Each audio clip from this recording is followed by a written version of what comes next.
د 400 پتاڼه کې د ډي آر سی چیرمن ساجد خان پمړي یو تعزیتي ریفرنس شوی دی چې بګې د 400 ډي پی او د ډي آر سی ډیسټریکټ چیرمن میجر نعیم جان خبريالانو او د سیمې ټولنیزو فعالانو پکې ګډون کړي او د ساجد خان کار او زیارت د عقیدت پرځون وړاندې کړي. د ډي آر سی چیرمن میجر نعیم جان ویل چې خدای بخلي ساجد خان د ولس او د معاشري لپاره یو نستړی کېدونکې مبارزه کړې و او تر هغه به یوې شړې پسې انخته و تر سوچ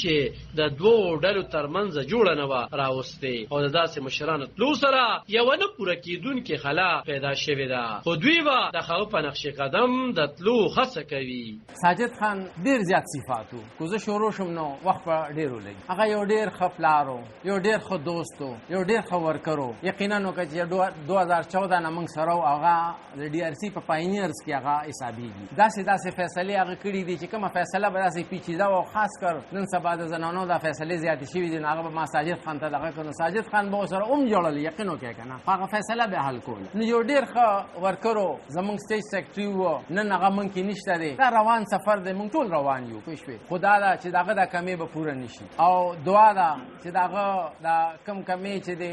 یا کم دغه دی چې د هغه د بچو په سر باندې الله تعالی مطلب دا دی د هغه د برکتونه ټول راوبروي. د 400 د پولیسو مشر ډي پی او محمد عارف خان ویل چې ستونزې او شړې په خره یو معاشره کې موجودې وي او دوی به هڅه کوي چې هغه دغه رنګ د جرګو د لارې حل کړي او کوشش وکړي چې تاڼې او پولیس ته پکې مقدمې رانشي. زه هغه وخت کې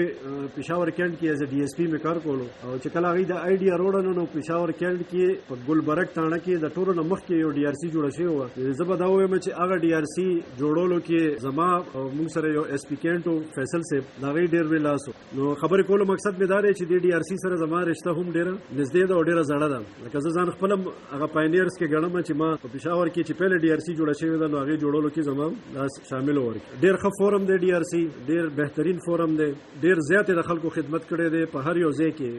هغه پېښور دی که هغه نوخار دی که هغه 400 ده که هغه مردان دی ثوابۍ ده کم ځای کې زه د ډي آر سی متعلق اورم نو ما همیشه د ډي آر سی متعلق ښه خبرې اورېدلې دي او ماشاءالله هغې کې چې کوم خلک موږ راغونډ کړي دي کوم مشران موږ راغونډ کړي دي نو هغه همدغې جذبې سره دي چې د خلکو خدمت وکړي بغیر پیسو نه بغیر لالچ نه بغیر د څه غرض نه. خدای بخلي ساجد خان د ډي آر سی په هغه مشرانو کې وو چې په 2013 کې د دغه کونسل بنیاد په 400 کې ایښو او په سونو روغې د مخالفینو ترمنځ کړې وي هغه د جولای په 12 نیټه د دې فانی نړۍ نه سترګې پټې کړې وي. الله تعالی دې د هغه مغفرت وکړي او کورنۍ ته دې صبر جمیل ورکړي. عالم خان شیرپو دلبر نیوز 400